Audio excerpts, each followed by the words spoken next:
Halos mag-anim na buwan na pala itong aking project, Rocks Garden Resort. Sinimulan ko ito noong June 2025. Kasi kaya ito nababakuran ng hollow blocks. Dahil sa daming baka sa Sampaguita, minsan pa nabigyan ako ng hero, pinambakod ko. Tinapak-tapakan lang yung hero, pero nakadalawang taon din. So, yan. Itong hollow blocks na bakod ay naka 32,000 din ako. Ngayon ay November na at malago na yung kanyang halaman, lalo na yung talbos ng kamuti, nakakatuwa. At nakaka-harvest na rin sila si Mrs. at ng kanyang cottage ng mga gulay, lalo na yung talbos.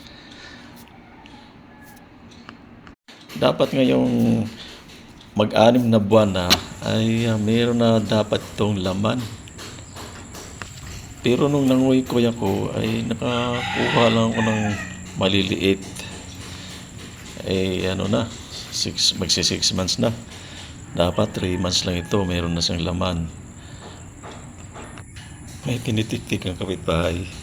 Natin to. Sabi nga sa Ecclesiastes chapter 3 verse 1 to 2, sa English ito. Kasi mas madaling mag-research kapag ka-English, madaling maggawa ng draft kapag ka-English.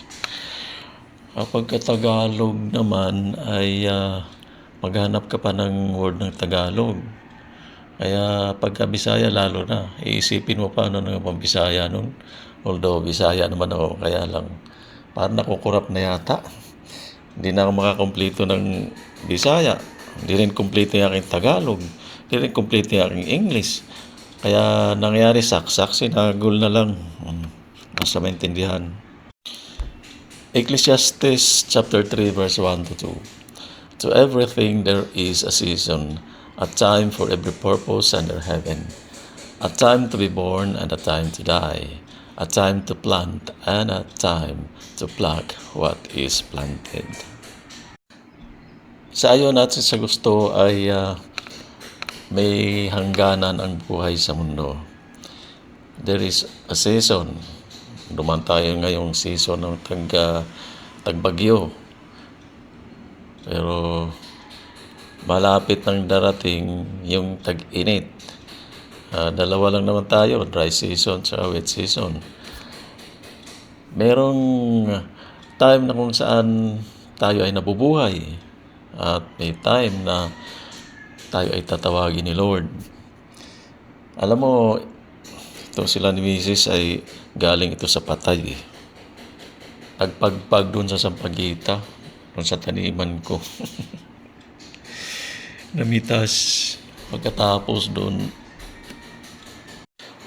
imbis na kung saan sila magpunta, ay ayan, nagmukha silang farmer. Buti naman ay. At kapag yung halaman mo ay lumalago, pero literally dapat ay may time talaga yan. So itong kamuti malalago ngayon. Ngayon may nakikita na akong mga bulaklak. Ibig sabihin yan ay hindi na siya magtatagal. Yung dahon niya ay hindi na ganun kadami ang ibibigay niya. Kaya kailangan na rin talaga itong tanggalin at magtanim uli. At dahil nga itong nakaraan ay tag-ulan, so naturally wala siyang magandang laman. So papasok na yung tag-init. So November, December, January, February. Dapat February, March. Dapat mayroon na akong makuhang laman ng kamuti. Praise the Lord. Kaya yan, binungkal ko na uli yung lupa at tinanim ko na uli yun tinaniman ko na uli ng talbos ng kamuti. At nawa, pagdating ng February o March or summer, pag lumampas naman ng buwan yun, naku, marami ng bukbok yun. Kaya sana mag-harvest pagdating ng panahon na yun. God bless.